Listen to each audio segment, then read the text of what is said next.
जय माता दी। स्वागत है आप सभी का आपके अपने चैनल हमारे संस्कार में। हमारे संस्कार चैनल की तरफ से आप सभी को महानवमी की बहुत बहुत शुभकामनाएं। माँ सिद्धिदात्री आप सभी की सभी मनोकामनाओं को पूर्ण करे और हमेशा सुखी रखे। प्रिय श्रोताओं, नवरात्रि के 9वें दिन माँ भगवती के 9वें स्वरूप में माँ सिद्धिदात्री की पूजा की जाती है और आज का दिन भगवान श्री राम जी के जन्म के उत्सव के रूप में भी मनाया जाता है। तो हम आज अपनी इस वीडियो में आपको सुनाएंगे माँ सिद्धिदात्री की कथा और रामनवमी की कथा। लेकिन कथा सुनाने से पहले जान लेते हैं आज के शुभ मुहूर्त क्या क्या हैं उनके बारे में।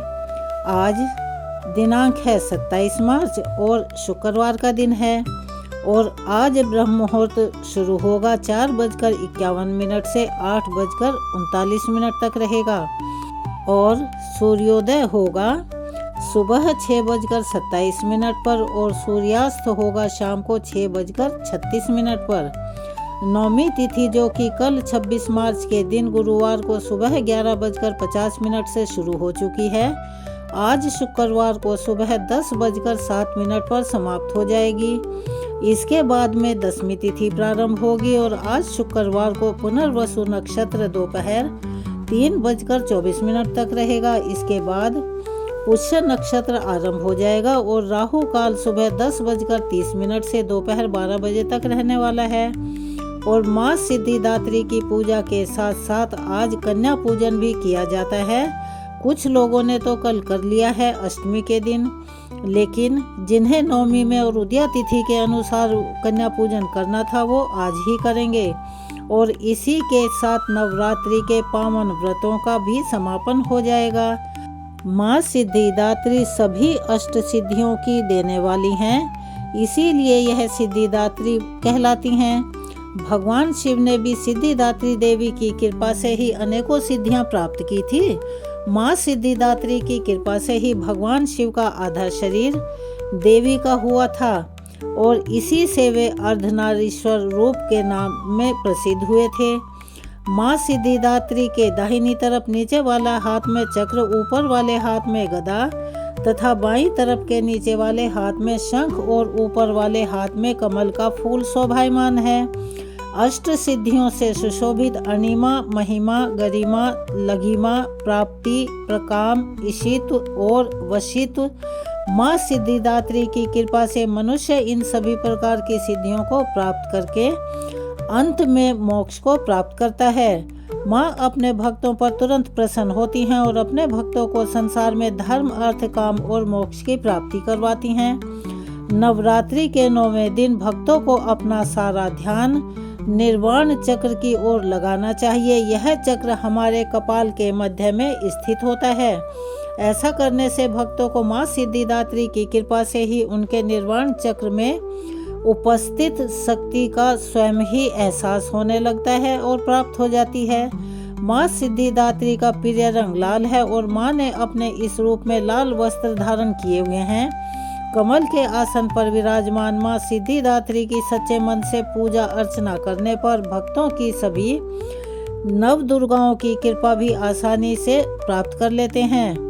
आज के युग में इतना कठिन तप तो कोई भी नहीं कर सकता जितना प्राचीन समय में ऋषि मुनि आदि किया करते थे, लेकिन अपनी शक्ति के अनुसार, अपने समय के अनुसार और अपनी क्षमता के अनुसार जब तप पूजा अर्चना कर कुछ तो माँ की कृपा के पात्र बन ही सकते हैं। इसीलिए प्रत्येक जन के लिए माँ की आराधना बहुत ही सरल बताई गई है। माँ जगदम्बे की भक्ति पाने के लिए नवरात्रि में 9वें दिन भक्ति भाव और पूर्ण श्रद्धा भाव के साथ माता का पूजन अवश्य ही करना चाहिए। और इस दिन माँ सिद्धिदात्री को खीर, हलवा, पूरी और पंचामृत आदि का भोग लगाना चाहिए। अपने परिवारजनों में प्रसाद रूप में बांटकर स्वयं भी ग्रहण करना चाहिए। आइए भक्तजनों, अब पहले सुनते हैं माँ सिद्धिदात्री की कथा। सभी एक बार मेरे साथ प्यार से बोलिए, जयकारा शेरा वालिदा बोल सांचे दरबार की जय, सिद्धिदात्री माता की जय। महादेव जी के गणों में एक हैं भृंगी ऋषि। एक महान शिव भक्त के रूप में भृंगी का नाम अमर है कुछ जगह पर इस कथा में भृगु ऋषि का नाम भी आता है। कहते हैं कि जहाँ भगवान शिव होंगे वहाँ गणेश जी, नंदी, श्रृंगी और भृंगी और वीरभद्र का वास अवश्य ही होगा। शिव शिवा के साथ साथ उनके गण भी अवश्य ही चलते हैं और इन सभी प्रमुख गणों के बारे में तो बहुत सारी कहानियां प्रचलित हैं। जैसे कि प्रजापति दक्ष के यज्ञ विध्वंस करने के लिए वीरभद्र उत्पन्न हुए, माँ पार्वती जी ने गणेश जी को उत्पन्न किया, नंदी तो शिव जी के वाहन हैं ही, जो धर्म के अवतार हैं। शिलाद मुनि के पुत्र के रूप में जन्म लेकर शिव जी के वाहन बने नंदी। आपने ये सभी कहानियां हमारी वीडियो के माध्यम से और यहाँ से अलग और भी कहीं सुनी होंगी, लेकिन जो भगवान शिव के प्रमुख शिवगण हैं जिन्हें भृंगी के नाम से जाना जाता है, क्या उनकी कथा आपने सुनी है? अगर नहीं तो चलिए हम आपको सुनाते हैं, ताकि आप सब पर भी महादेव और जगत जननी माँ अम्बे की कृपा हमेशा बनी रहे। भृंगी के 3 पैर कैसे हुए, इसके पीछे एक कथा प्रचलित है जो हमें यह बताती है कि उमा और शंकर के बीच का प्रेम कितना गहन है। वे दोनों वस्तुतः एक ही हैं। दरअसल भृंगी की एक अनुचित जिद के कारण सदाशिव और जगदम्बा को अर्धनारीश्वर का रूप धारण करना पड़ा था। भृंगी महान शिव भक्त थे। सदाशिव के चरणों में उनकी आध्यात्मिक प्रीति लगी रहा करती थी। उन्होंने स्वप्न में भी भगवान शिव के अतिरिक्त कभी किसी का ध्यान नहीं किया था।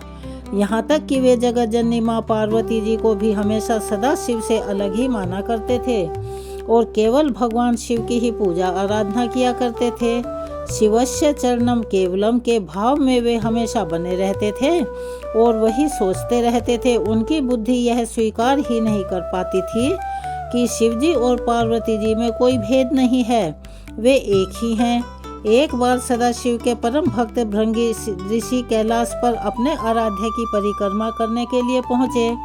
हमेशा की तरह महादेव के बाईं जंघा पर आदि शक्ति जगदम्बा विराजमान थी। महादेव समाधि में लीन थे और माँ जगदम्बा चैतन्य थी।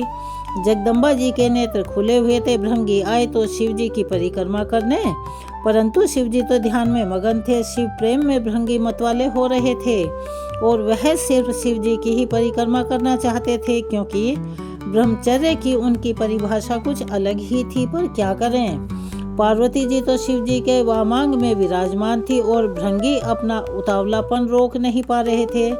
साहस उनका इतना बढ़ गया था कि उन्होंने जगदम्बा देवी से ही अनुरोध कर दिया कि वह शिव जी से अलग होकर बैठें, ताकि वे शिव जी की परिक्रमा कर सकें। देवी जगदम्बा समझ गई कि यह तो तपस्वी है, लेकिन इसे अभी तक यह ज्ञान नहीं हुआ है, अब तक इसे केवल अधूरा ज्ञान ही प्राप्त हुआ है। इसीलिए भृंगी के अनुग्रह को देवी जगदम्बा ने अनसुना कर दिया, यानी ठुकरा दिया। लेकिन भृंगी तो हठ में थे, कुछ भी सुनने समझने को तैयार ही नहीं थे। उन्हें तो केवल सदाशिव की ही परिक्रमा करनी थी। तो वे फिर से देवी पार्वती जी से कहने लगे कि देवी, आप कुछ क्षणों के लिए ही हट जाइए, ताकि मैं भगवान शिव की ही परिक्रमा कर सकूं। माँ पार्वती जी ने इस पर आपत्ति जताई और कहा कि इस तरह की अनुचित बातें बंद करो। जगदम्बा महादेव जी की शक्ति है, वह सदा शिव से अलग होने को भला कैसे तैयार होती। माता ने भृंगी को कई तरह से समझाया, प्रकृति और पुरुष के संबंधों की व्याख्या तक दी, वेदों का उदाहरण दिया, परंतु भृंगी तो वैसे ही हठी थे, किसी बात को मानने को तैयार ही नहीं थे। अब हठी की बुद्धि तो वैसे भी आधी ही रह जाती है। माता द्वारा दिए गए ज्ञान उपदेश उनके विवेक में उतरे ही नहीं। उनकी बुद्धि सृष्टि के इस रहस्य को समझने के लिए कतई तैयार नहीं थी। उन्होंने तो केवल शिव जी की ही परिक्रमा करने की ठान रखी थी। माता ने सोचा, इस अज्ञानी को कुछ भी समझाने का कोई फायदा नहीं है, इसे अनदेखा ही करना ज्यादा उचित है। और इस प्रकार बार बार आग्रह और हठ करने के बाद भी माँ जगदम्बा शिव जी से अलग नहीं हुई। इधर भृंगी ने भी जिद ठान रखी थी अपने मन की करने की। उन्होंने तभी एक योजना बनाई। उन्होंने देखा कि देवी जगदम्बा तो भगवान शिव के वाम अंग से हटने को तैयार ही नहीं है। तब भृंगी ऋषि ने क्या किया, एक सर्प का रूप धारण कर लिया और शिव जी की परिक्रमा करने लगे। सरकते हुए वह जगदम्बा और महादेव जी के बीच से निकलने का प्रयास करने लगे। उनकी इस धृष्टता को देखकर उनको बड़ा क्रोध आया और परिणाम यह हुआ कि शिवजी की समाधि भंग हो गई। उन्होंने समझ लिया कि यह मूर्ख जगदम्बा को मेरे वाम अंग पर देखकर विचलित है और वह दोनों में भेद कर रहा है। तब इसे सांकेतिक रूप से समझाने के लिए शिवजी ने तत्काल ही अर्धनारीश्वर रूप धारण कर लिया। देवी जगदम्बा जो अब तक प्रभु के वाम अंग में विराजमान थी, साक्षात दिखाई दे रही थी। अब जगदम्बा उन्हीं में विलीन हो गई। भगवान शिव दाहिने भाग से पुरुष और बाएं भाग स्त्री रूप में अब दिख रहे थे। अब तो भृंगी की योजना पर पानी फिरने लगा। हठी का हट तो भगवान से भी ऊपर जाने लगता है। भृंगी ने इतना सब कुछ देख लिया, लेकिन इतने पर भी उन्होंने हिम्मत नहीं हारी, अपनी हठ नहीं छोड़ी। उन्होंने तो बस शिवजी की ही परिक्रमा करनी थी। अपनी जिद की पूरी करने के लिए उन्होंने सोचा कि एक बार और प्रयास करके देखता हूँ। तो उन्होंने अब की बार जब हिम्मत नहीं आ रही और अपनी जिद पूरी करने के लिए एक मूर्खतापूर्ण प्रयास किया। अब की बार भृंगी ने एक चूहे का रूप धारण कर लिया। चूहे के रूप में प्रभु के अर्धनारीश्वर रूप को ही कुतर कर वह एक दूसरे से अलग करने की कोशिश में लग गए। अब तो यह अति हो गई थी। शिव भक्त भृंगी की धृष्टता को लगातार सहन करते आ रही जगदम्बा देवी का धैर्य अब छूट चुका था। उन्होंने भृंगी को श्राप दे दिया, हे भृंगी, तू सृष्टि के आदि नियमों का उल्लंघन कर रहा है। यदि तू मात्र शक्ति का सम्मान करने में अपनी हट समझता है तो अभी इसी समय तेरे शरीर से तेरी माता का अंश अलग हो जाएगा। यह श्राप सुनकर स्वयं महादेव भी व्याकुल हो उठे। भृंगी की बुद्धि तो भले ही हार गई थी, पर महादेव जानते थे कि इस श्राप का मतलब कितना गहरा है। शरीर विज्ञान की तंत्रोक्त व्याख्या के अनुसार इंसान के शरीर में अस्थियां और पेशियां पिता से मिलती हैं, जबकि रक्त और मांस मज्जा माता के अंश से प्राप्त होता है। फिर क्या था, भृंगी की तो दुर्गति हो गई और उसके शरीर से तत्काल रक्त और मांस अलग हो गया। अब उनके शरीर में केवल हड्डियां और मांसपेशियां ही बची रह गई। मृत्यु तो हो नहीं सकती थी, क्योंकि वह अभी मुक्त कैलाश के अक्षेत्र में थे और स्वयं सदाशिव और महामाया उनके सम्मुख थे। उनके प्राण हरने के लिए अब यमदूत वहां पहुंचने का साहस नहीं कर सकते थे। असह्य पीड़ा से भृंगी बेचैन होने लगे, व्याकुल होने लगे। यह श्राप भी तो आदिशक्ति जगदम्बा का ही दिया हुआ था, कोई भला कुछ कर भी कैसे सकता था। उन्होंने यह श्राप भृंगी की भेद बुद्धि को सही रास्ते पर लाने के लिए दिया था। इसीलिए महादेव जी भी बीच में नहीं पड़े और इस श्राप का लाभ यह हुआ कि भृंगी असहनीय पीड़ा में पड़कर समझ गए कि पितृ शक्ति किसी भी सूरत में मातृ शक्ति से अलग नहीं है। माता और पिता मिलकर ही इस शरीर का निर्माण करते हैं, इसीलिए दोनों ही पूज्य हैं। इसके बाद भृंगी ने असह्य पीड़ा में तड़पते हुए माँ जगदम्बा की अभ्यर्थना यानी कि उनसे प्रार्थना की। माता तो माता होती है। उन्होंने तुरंत उन पर कृपा की और उनकी पीड़ा दूर कर दी। माँ जगदम्बा ने अपना श्राप वापस लेने का उपक्रम शुरू किया, लेकिन धन्य थे भक्त भृंगी, उन्होंने माता को श्राप वापस लेने से रोक दिया। भृंगी ने हाथ जोड़कर कहा, माता, मेरी पीड़ा दूर करके आपने मेरे ऊपर बड़ी कृपा की, परंतु मुझे अब इसी स्वरूप में रहने दीजिए। मेरा यह स्वरूप संसार के लिए एक उदाहरण होगा। इस सृष्टि में फिर से कोई मेरी तरह भ्रम का शिकार होकर माता और पिता को एक दूसरे से अलग समझने की भूल कदापि नहीं करेगा। मैंने इतना अपराध किया माता, फिर भी आपने मेरे ऊपर कृपा की। अब मैं एक जीवंत उदाहरण बनकर सदैव आपके आसपास ही रहूंगा। भक्त भृंगी की यह बात सुनकर महादेव और देवी जगदम्बा दोनों प्रसन्न हो उठे। अर्धनारीश्वर स्वरूप धारण किए हुए माँ जगदम्बा और पिता महादेव ने तुरंत भृंगी को अपने गणों में प्रमुख स्थान दे दिया। भृंगी चलने फिरने में समर्थ हो सके, इसीलिए उन्हें तीसरा पैर भी दे दिया और तीसरे पैर से वह अपने भार को संभालकर भगवान शिव और देवी पार्वती जी के साथ साथ चलते हैं। अर्धनारीश्वर भगवान शिव ने कहा, हे भृंगी, अब से तुम सदा हमारे साथ रहोगे। तुम्हारी उपस्थिति इस जगत के लिए एक संदेश होगी कि हर जीव में जितना अंश पुरुष है उतना ही अंश नारी भी है। नारी और पुरुष में भेद करने वाले की गति तुम्हारी जैसी हो जाती है। पुरुष और स्त्री मिलकर संसार को आगे बढ़ाएं, दोनों बराबर अंश के योगी हैं। यही सिद्ध करने के लिए मैंने अर्धनारीश्वर रूप धरा है। स्त्री पुरुष दोनों का अपना स्थान, अपना अपना अस्तित्व है और इसे नकारने वाले को शिव और शिवा दोनों में से किसी की भी कृपा कभी प्राप्त हो ही नहीं सकती। और जो भी शिव शिवा में भेद करेगा वह मृत्युलोक में सदा शिव शिवा की कृपा के लिए तरसता ही रह जाएगा और अंततः उसकी मृत्यु हो जाएगी। भृंगी को फिर वह पद प्राप्त हुआ जिसे प्राप्त करने के लिए इंद्र आदि देवता भी तरसते हैं, लालायित रहते हैं। तो चलिए सभी मेरे साथ एक बार प्यार से बोलिए, ओम नमः शिवाय। अर्धनारीश्वर भगवान की जय, माँ सिद्धिदात्री की जय। अब हम आपको सुनाने जा रहे हैं कन्या पूजन की कथा। अब सुनने से पहले चलिए हम सब मिलकर अर्धनारीश्वर स्तोत्र का हिंदी पाठ भी सुन ही लेते हैं। जिनका शरीर चंपा के फूलों जैसा है और शेष आधा शरीर कपूर के जैसे गोरे शंकर जी का है और आधे शरीर पर जटा धारण किए हुए हैं और जिनके आधे शरीर पर सुंदर केशपाश सुशोभित हो रहे हैं, ऐसी देवी पार्वती और भगवान शंकर को प्रणाम है। जिन पार्वती जी के शरीर पर कस्तूरी और कुमकुम का लेप लगा हुआ है और भगवान शंकर के शरीर पर चिता की भस्म रमी हुई है। देवी पार्वती कामदेव को जिलाने वाली हैं और महादेव उसे नष्ट करने वाले हैं। ऐसी देवी पार्वती और भगवान शंकर को हमारा प्रणाम है, जो पैरों में चमकती हुई पायल को धारण किए हुए हैं और जो पैरों में सर्पराज की पायल पहने हैं, जो सोने के बाजूबंद पहने हुए हैं और जो भुजा में सर्प धारण किए हुए हैं, उन शिव को नमस्कार है। और शिवा को अर्थात देवी पार्वती को नमस्कार है।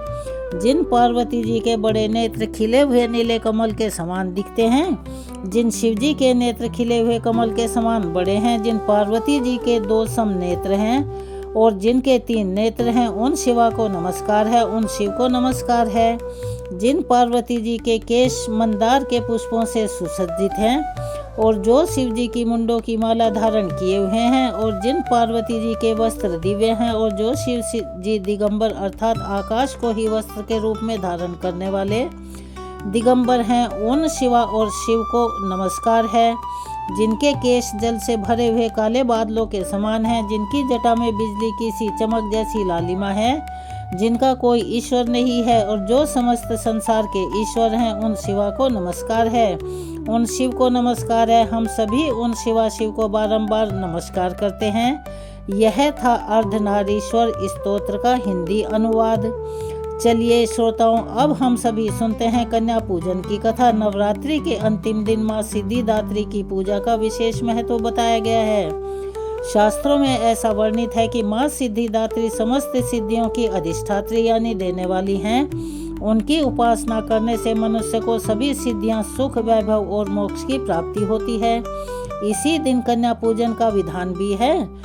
छोटी छोटी कन्याओं को देवी का रूप मानकर उनका स्वागत किया जाता है, उनके चरण धोए जाते हैं, उन्हें सात्विक भोजन कराया जाता है और उपहार देकर विदा किया जाता है। ऐसा कहा गया है कि बिना कन्या पूजन के नवरात्रि साधना अधूरी रहती है। और आज कन्या पूजन की यह कथा आधुनिक समाज के लिए एक बहुत बड़ा संदेश है।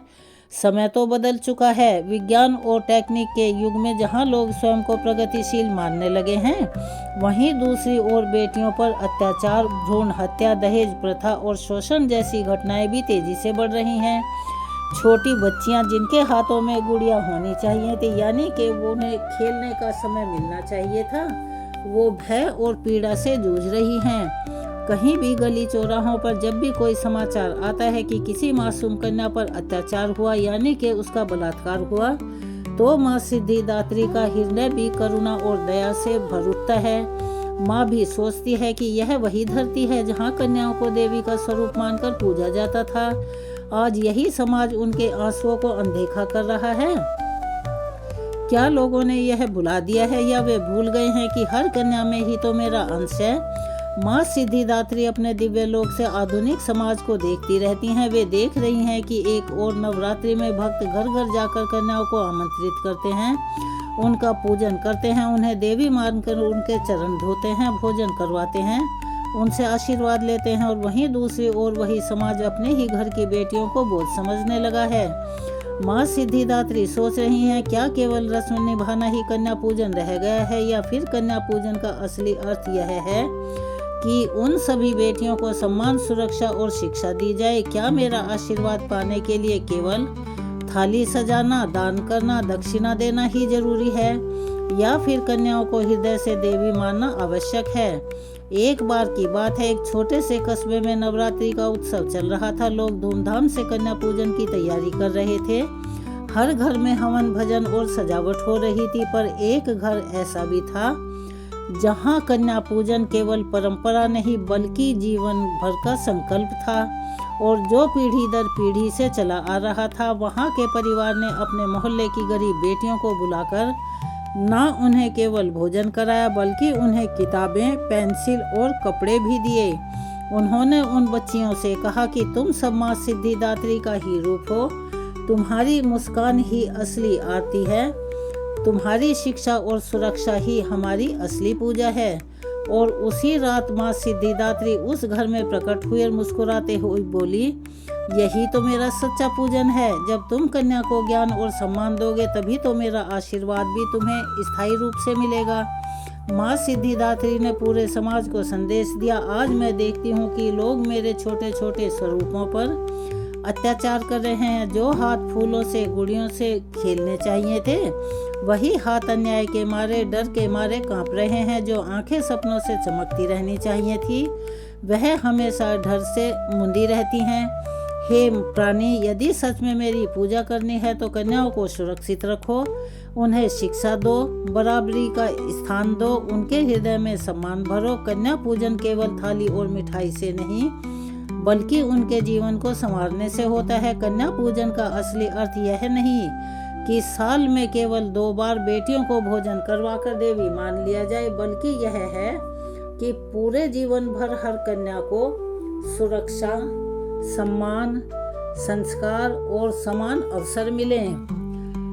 तभी माँ सिद्धिदात्री प्रसन्न होंगी और समाज को वास्तविक सिद्धियां प्रदान कर पाएंगी। इस प्रकार कन्या पूजन का महत्व तभी पूर्ण होता है जब यह केवल नवरात्रि तक सीमित ना हो बल्कि पूरे जीवन भर जहाँ भी जिसे जरूरत हो उसका संस्कार बन जाए। माँ सिद्धिदात्री का स्पष्ट संदेश है, कन्या पूजन का पूर्ण फल तभी मिल पाएगा जब हर कन्या को देवी का रूप मानकर उसकी रक्षा, शिक्षा और सम्मान किया जाएगा। तो प्रिय भक्तों, अब हम आपको सुनाते हैं नवरात्रि में प्रत्येक दिन सुनी जाने वाली माँ दुर्गा की कथा, जिसे यदि आपने अब तक एक बार भी नहीं सुना है तो आज नवरात्रि के 9वें दिन माँ सिद्धिदात्री की पूजा करके जब भी आपके पास समय हो, मन शांत हो, आप थकन में ना हो, तो सच्चे मन से पूरी श्रद्धा के साथ इस कथा को अवश्य ही सुनिएगा। आपके घर में जो भी अभाव है, जो भी समस्याएं हैं, जो भी दुख हैं, वो सब माँ अम्बे की कृपा से अवश्य ही दूर होंगे। ऐसा हमारे वेद शास्त्रों में वर्णित है। धार्मिक और प्राचीन कथाओं के अनुसार एक बार बृहस्पति जी ने श्री ब्रह्मा जी से प्रश्न किया कि हे ब्रह्मा जी, चैत्र और आश्विन मास के शुक्ल पक्ष में नवरात्रि का व्रत और उत्सव क्यों किया जाता है, किसी और महीने में क्यों नहीं? इस व्रत का क्या फल मिलता है और इसे किस प्रकार से करना सही माना गया है? सबसे पहले इस व्रत को किसने किया था और उसे क्या फल मिला था? तब बृहस्पति जी के इस प्रश्न के उत्तर में श्री ब्रह्मा जी ने कहा, हे बृहस्पति, प्राणियों के हित की इच्छा से आपने बहुत ही अच्छा और उत्तम प्रश्न किया है। दरअसल जो मनुष्य मनोरथ पूर्ण करने वाली दुर्गा, महादेव, सूर्य और नारायण भगवान का ध्यान करते हैं वे मनुष्य धन्य हैं। यह नवरात्रि व्रत संपूर्ण कामनाओं को पूर्ण करने वाला है। इसके करने से पुत्र की इच्छा रखने वाले को पुत्र, धन की इच्छा रखने वाले को धन, विद्या की इच्छा रखने वाले को विद्या और सुख की इच्छा रखने वाले को सुख मिलता है। इस व्रत को करने से रोगी मनुष्यों का रोग दूर हो जाता है। मनुष्य की सारी समस्याएं, सारे कष्ट, सारी परेशानियां दूर हो जाती हैं और घर में सुख और समृद्धि का वास होता है। और बांझिन औरत को पुत्र मिलता है, यानी जो निसंतान हो उन्हें पुत्र की प्राप्ति होती है। सभी पापों से मुक्ति मिल जाती है और मन की सभी इच्छाएं भी सिद्ध हो जाती हैं। श्री ब्रह्मा जी के अनुसार जो मनुष्य इस नवरात्रि के व्रत को नहीं करता उसे जीवन में अनेकों दुख भोगने पड़ते हैं और वह कष्ट और रोग से पीड़ित होकर अंगहीनता को प्राप्त होता है। उसकी संतान नहीं होती और वह धन धान्य से रहित होकर भूख और प्यास से व्याकुल इधर उधर भटकता फिरता है और संज्ञाहीन हो जाता है। जो सधवा स्त्री यानी सुहागिन स्त्री इस व्रत को नहीं करती, वह पति सुख से वंचित होकर तमाम तरह के दुखों को भोगती है। अगर कोई व्रत रखने वाला मनुष्य पूरे दिन का व्रत ना कर सके तो एक समय भोजन करें और 10 दिन बंधु बांधवों सहित नवरात्रों के व्रत की कथाओं को अवश्य ही सुने। श्री ब्रह्मा जी कहते हैं, हे बृहस्पति, जिसने पहले इस महाव्रत को किया है वह कथा अब मैं आपको सुना रहा हूँ, आप ध्यानपूर्वक सुनिएगा। प्रिय श्रोताओं, आप सब भी श्री ब्रह्मा जी के द्वारा सुनाई गई इस कथा का श्रवण बहुत ही श्रद्धा भक्ति के साथ कीजिएगा। इस प्रकार ब्रह्मा जी का वचन सुनकर बृहस्पति जी कहने लगे, हे ब्रह्मा जी, मनुष्यों का कल्याण करने वाले इस व्रत के इतिहास को आप मेरे लिए कहिए, मैं सावधान होकर सुन रहा हूँ। अब आपकी शरण में आए हुए मुझ पर आप कृपा कीजिए। तब श्री ब्रह्मा जी बोले, प्राचीन समय में मनोहर नगर में पीठ नाम का एक अनाथ ब्राह्मण रहता था। वह भगवती दुर्गा का भक्त था। उसके संपूर्ण सद्गुणों से युक्त सुमति नाम की एक उसकी अत्यंत सुंदरी पुत्री उत्पन्न हुई। वह पुत्री सुमति अपने पिता के घर में बचपन से ही अपनी सहेलियों के साथ खेल कूद करती हुई इस प्रकार बढ़ने लगी, जिस प्रकार शुक्ल पक्ष का चंद्रमा बढ़ता है। उसका पिता हर दिन माँ दुर्गा की पूजा करके होम हवन किया करता था और वह उस समय नियम से उस पूजा पाठ में रोज शामिल होती रहती थी। बहुत ध्यान से सावधानी के साथ सारी पूजा पाठ को देखा करती थी। एक दिन की बात है, सुमति अपनी सहेलियों के साथ खेल में लगी हुई थी और भगवती के पूजन में शामिल नहीं हो पाई। उसके पिता को पुत्री की ऐसी असावधानी और ऐसी लापरवाही देखकर बड़ा गुस्सा आया और वह अपनी पुत्री से कहने लगा, अरे दुष्ट पुत्री, आज तूने भगवती का पूजन नहीं किया ना, इस कारण जा तेरा विवाह किसी कुष्ठ रोगी या दरिद्र मनुष्य के साथ करूंगा। पिता के ऐसे वचन सुनकर सुमति को बड़ा दुख पहुंचा और वह अपने पिता से कहने लगी कि पिताजी, मैं तो आपकी पुत्री हूँ, सब तरह से आपके अधीन हूँ। जैसी आपकी इच्छा हो वैसा ही करो। राजा से, कुष्ठी से, दरिद्र से या फिर जिसके साथ चाहो आप मेरा विवाह कर दो, लेकिन होगा वही पिताजी जो मेरे भाग्य में लिखा होगा। मेरा तो यह अटल विश्वास है कि जो जैसा कर्म करता है उसको कर्मों के अनुसार वैसा ही फल भोगने को मिलता है, क्योंकि कर्म करना तो मनुष्यों के हाथ में है लेकिन फल देना ईश्वर के हाथ में है। जैसे अग्नि में पड़े तिनके आदि उसको और भी अधिक जला देते हैं, यानी कि उस अग्नि को तीव्र कर देते हैं। इसी प्रकार कन्या की निर्भयता से भरे हुए वचन को सुनकर ब्राह्मण ने क्रोधित होकर अपनी पुत्री का विवाह एक कुष्ठी यानी कोढ़ी के साथ कर दिया और अत्यंत क्रोधित होकर अपनी पुत्री से कहने लगा, पुत्री, अपने कर्म का फल भोगो। अब देखते हैं तुम भाग्य के अधीन रहकर क्या करती हो। पिता के ऐसे कड़वे वचनों को सुनकर सुमति मन ही मन सोचने लगी, अरे मेरा बड़ा दुर्भाग्य है जिससे मुझे ऐसा पति मिला। इस तरह अपने दुख का विचार करती हुई वह कन्या अपने पति के साथ घोर वन में जा पहुंची और डरावने कुशायुक्त उस भीषण वन में उन्होंने रात बड़े कष्टों से बिताई। उस गरीब बालिका की ऐसी दशा देखकर देवी भगवती ने उस कन्या के पूर्व पुण्य के प्रभाव से प्रकट होकर उससे कहा कि हे दीन ब्राह्मणी, मैं तुझसे अति प्रसन्न हूँ, तुम जो चाहो वो वर मांग सकती हो। भगवती दुर्गा के ऐसे वचन सुनकर वह ब्राह्मण कन्या बोली कि हे देवी, आप कौन हैं?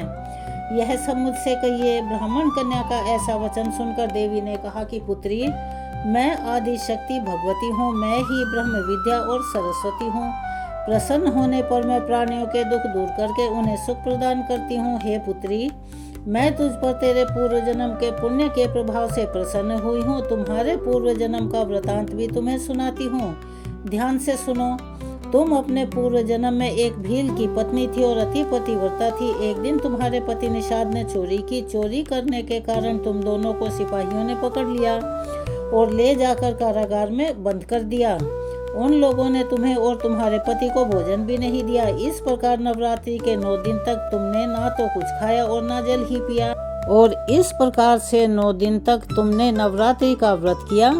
हे पुत्री, उन दिनों जो तुमने वो व्रत किया था, तुमसे वो अनजाने में व्रत हुआ था, उसी व्रत के प्रभाव से प्रसन्न होकर मैं अब तुम्हें तुम्हारे इच्छित वर देती हूँ। तुम्हारी जो इच्छा हो सो मांग लो। इस प्रकार भगवती दुर्गा के वचनों को सुनकर वह ब्राह्मण कन्या बोली, देवी, अगर आप मुझ पर प्रसन्न हैं तो हे दुर्गे भवानी, हे माँ अम्बे, मैं आपको प्रणाम करती हूँ। आप कृपया करके मेरे पति का कोढ़ दूर कर दीजिए। देवी कहने लगी, पुत्री, उस समय तुमने जो व्रत किया था उस व्रत का एक दिन का पुण्य पति का कोढ़ दूर करने के लिए अर्पित कर दो। उस पुण्य के प्रभाव से तुम्हारे पति का कोढ़ दूर हो जाएगा और वह कोढ़ मुक्त हो जाएगा। श्री ब्रह्मा जी बोले, हे बृहस्पति, इस प्रकार देवी के वचन सुनकर वह ब्राह्मण कन्या बड़ी खुश हुई और पति को निरोग करने की इच्छा से जब उसने तथास्तु कहा, तब उसके पति का शरीर देवी भगवती की कृपा से कोढ़ से मुक्त होकर अत्यंत सुंदर और कांतिवान हो उठा। अब वह ब्राह्मण कन्या पति की सुंदर देह को देखकर बोली, देवी भगवती की स्तुति करने लगी, हे दुर्गे, आप दुर्गति को दूर करने वाली, तीनों लोकों का संताप हरने वाली, समस्त दुखों को दूर करने वाली, रोगी मनुष्य को निरोगी करने वाली, प्रसन्न होकर मनोवांछित फल देने वाली और दुष्टों का संहार करने वाली जगत की माता हो। हे अम्बे, मुझ निरपराध अबला को मेरे पिता ने इस कोढ़ी मनुष्य के साथ विवाह करके घर से निकाल दिया था। पिता से तिरस्कृत निर्जन वन में अब मैं यहाँ विचर रही हूँ। आपने ही मेरा इस विपदा से उद्धार किया है। हे देवी, मैं आपको प्रणाम करती हूँ, आप मेरी रक्षा कीजिए। ब्रह्मा जी बोले, हे बृहस्पति, उस ब्राह्मणी की ऐसी स्तुति सुनकर देवी भगवती अत्यंत प्रसन्न हुई और उस ब्राह्मणी से कहने लगी, ब्राह्मणी, तेरे उदालय नामक अति बुद्धिमान, धनवान, कीर्तिवान और जितेंद्रिय पुत्र बहुत जल्दी उत्पन्न होगा। ऐसा वर प्रदान कर देवी ने ब्राह्मणी से फिर कहा कि हे ब्राह्मणी, और जो कुछ भी तेरी इच्छा हो वह भी मांग ले। भगवती दुर्गा का ऐसा वचन सुनकर सुमति कहने लगी कि हे अम्बे माँ, अगर आप मुझ पर प्रसन्न हैं तो कृपा कर मुझे नवरात्र व्रत की विधि और उसके फल का विस्तार से वर्णन बताइए। इस प्रकार ब्राह्मणी के वचन सुनकर देवी दुर्गा कहने लगी कि हे ब्राह्मणी, मैं तुझे समस्त पापों को दूर करने वाले इस नवरात्र के पावन व्रत की विधि बतलाती हूँ, जिसको सुनने से मोक्ष की प्राप्ति हो जाती है। आश्विन मास के शुक्ल पक्ष की प्रतिपदा से लेकर 9 दिन यानी 9वीं तिथि तक विधि विधान पूर्वक व्रत करें। अगर दिन भर का व्रत ना कर पाए तो एक समय भोजन कर सकते हैं। विद्वान ब्राह्मणों से पूछकर घट की स्थापना करें। वाटिका बनाकर उसको प्रतिदिन जल से सींचे, यानी कि जो बोए जाते हैं। माँ ने उसके लिए कहा, महाकाली, महालक्ष्मी और महासरस्वती देवी की मूर्तियां स्थापित कर उनकी नित्य विधि विधान सहित पूजा करें। पुष्पों से विधि पूर्वक अर्घ दें। बिजौरा के फल से अर्घ देने से सुंदर रूप की प्राप्ति होती है। जायफल से अर्घ देने से कीर्ति, दाख से अर्घ देने पर कार्य की सिद्धि होती है। आंवले से अर्घ देने से सुख की प्राप्ति होती है और केले से अर्घ देने से आभूषणों की प्राप्ति होती है। इस प्रकार पुष्पों और फलों से अर्घ देकर व्रत समाप्त होने पर 9वें दिन यथाविधि हवन करें। खांड, घी, गेहूं, शहद, जौ, तिल, बेल, नारियल, दाख और कदम्ब आदि से हवन करें। गेहूं से होम करने से श्री लक्ष्मी की प्राप्ति होती है। खीर और चंपा की प्राप्ति होती है। खीर और चंपा के पुष्पों से धन की और बेल पत्रों से तेज पुष्पों से धन की और बेल पत्रों से तेज और सुख की प्राप्ति होती है।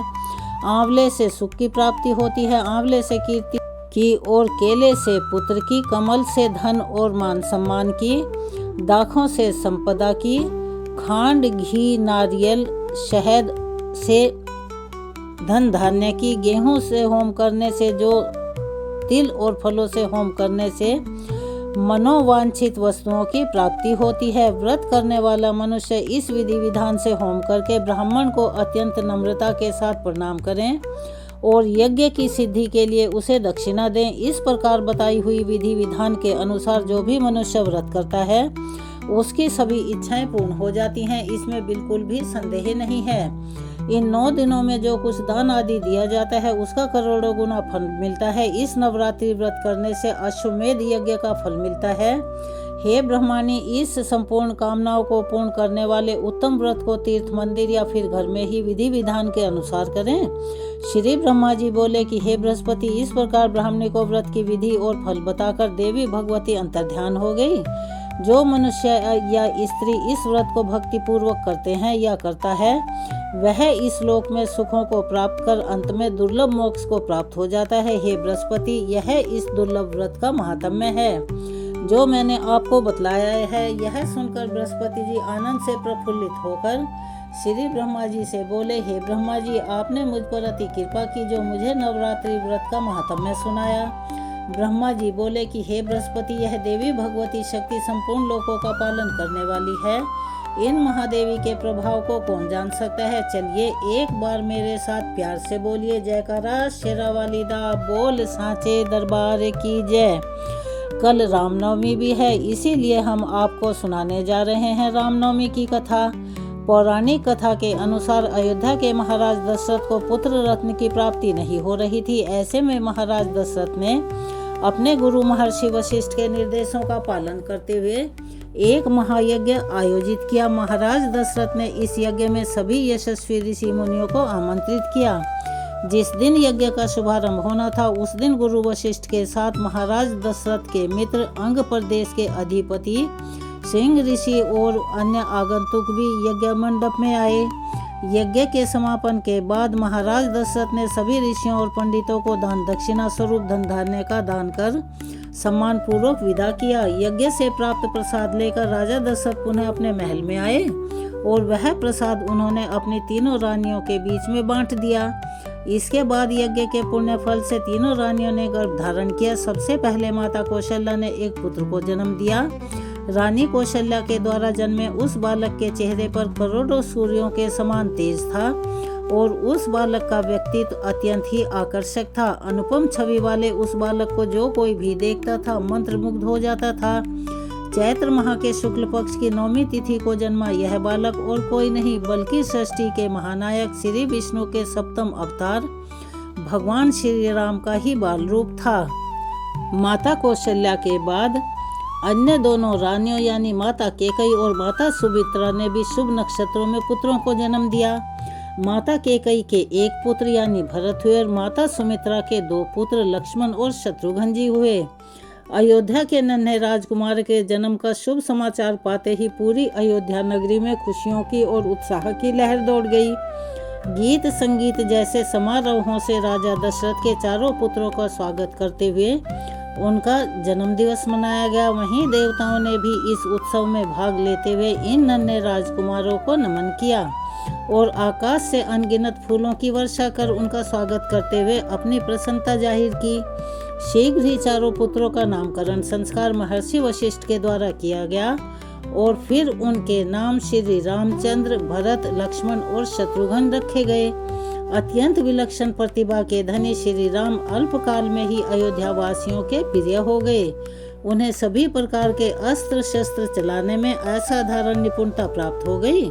वे निरंतर माता पिता और गुरुजनों की सेवा में लगे रहा करते थे। श्री विष्णु भगवान के 7वें महाअवतार के रूप में जन्मे श्री राम ने अपने जीवन काल में अनेकों महान और धर्मपरायण कार्य किए। चाहे सीता स्वयंवर में धनुष तोड़ना हो या महाबली बाली का वध कर सुग्रीव की सहायता करना हो, विवाह के पश्चात मर्यादा पुरुषोत्तम श्री राम अपने पिता की आज्ञा का पालन करते हुए पत्नी सीता जी और अनुज लक्ष्मण जी समेत वनवास को चले गए, जहां माता सीता की दुराचारी रावण से रक्षा करते हुए भगवान ने अत्याचारी रावण का संहार किया और धर्म की रक्षा की।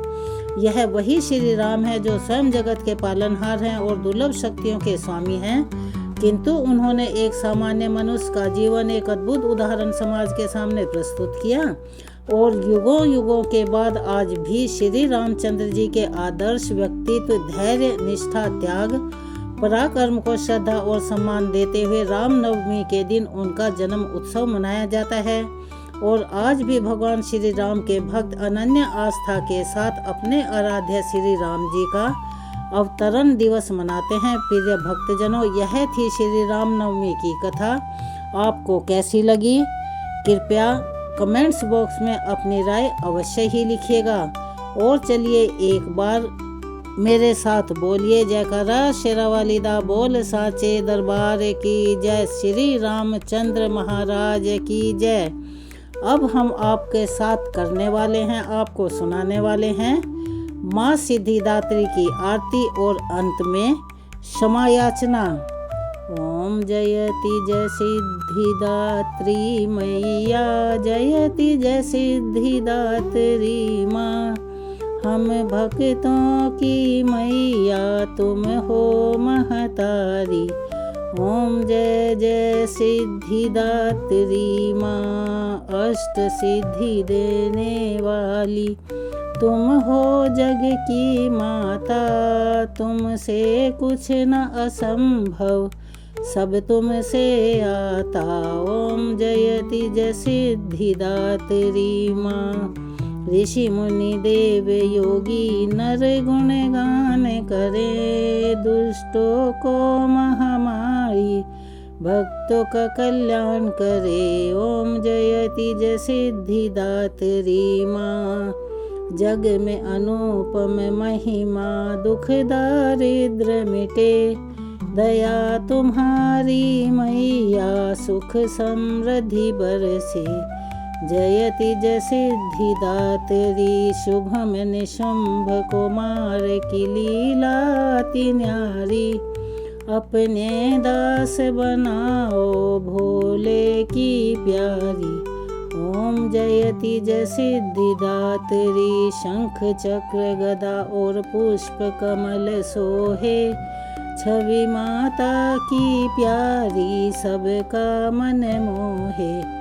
ओम जयति जय सिद्धिदात्री, नवरात्रि में 9वें दिन करते माँ का ध्यान, मन इच्छित फल पावे मिट जावे अज्ञान। ओम जयति जय सिद्धिदात्री माँ, मेरे घर में विराजो सदा सहारा बनो, बिगड़ी बनाना मैया मेरे मन में बसो। ओम जयति जय सिद्धिदात्री माँ, सिद्धिदात्री की आरती जो कोई मन से गावे, सर्व सिद्धि वो पावे मन नहीं घबरावे। ओम जयति जय सिद्धिदात्री, ओम जयति जय सिद्धिदात्री मैया, जयति जय सिद्धिदात्री मैया, हमें भक्तों की मैया तुम हो महतारी। ओम जयति जय सिद्धिदात्री। यहाँ पर माँ सिद्धिदात्री की आरती संपूर्ण होती है। चलिए एक बार फिर से सब मिलकर बोलते हैं जयकारा शेरावाली दा बोल सांचे दरबार की जय। अब हम सभी मिलकर माता रानी से अपने द्वारा जाने अनजाने में हुए अपराधों के लिए, गलतियों के लिए क्षमा याचना करते हैं, ताकि हमारे द्वारा हुई किसी भी गलती के लिए माता रानी हमें क्षमा कर सकें। हे परमेश्वरी, मेरे द्वारा रात दिन सहस्त्रों अपराध होते रहते हैं, अतः आप मुझे अपनी सेवक समझकर कृपा पूर्वक मेरे उन अपराधों को क्षमा कीजिए। ना तो मैं आवाहन करना ही जानती हूँ, ना विसर्जन करना ही जानती हूँ और ना पूजा करना ही जानती हूँ। हे परमेश्वरी, मुझे क्षमा करो। हे सुरेश्वरी, मैंने जो मंत्रहीन, क्रियाहीन और भक्तिहीन पूजन किया है वह सब आपकी दया से पूर्ण हो। सैकड़ों अपराध करके भी भक्त आपकी शरण में आकर केवल माँ जगदम्बिके कहकर ही मोक्ष को प्राप्त करते हैं, जिसे ब्रह्म आदि देवगण भी पाने में असमर्थ होते हैं। हे जगदम्बिके, मैं अपराधी हूँ, किंतु आपकी शरण में आई हूँ या आया हूँ, अतः इस समय मैं दया की पात्र हूँ। आप जैसा चाहो वैसा करो। अज्ञानवश या बुद्धि भ्रम होने के कारण भूल से जो मैंने कुछ भी कम या ज़्यादा कर दिया हो, सही या गलत हो गया हो, हे देवी परमेश्वरी, सब अपराध क्षमा करो और प्रसन्न हो। हे जगन माता, हे कामेश्वरी, सच्चिदानंद स्वरूपिणी परमेश्वरी, आप प्रेम पूर्वक मेरी यह पूजा स्वीकार करो और मुझ पर प्रसन्न हो। आप गुप्त से भी गुप्त वस्तु की रक्षा करने वाले हो। आप मेरे किए हुए इस जप को ग्रहण करके मेरे सभी अपराधों को क्षमा करो। हे देवी, हे महेश्वरी, आपकी कृपा से मुझे सिद्धि की प्राप्ति हो।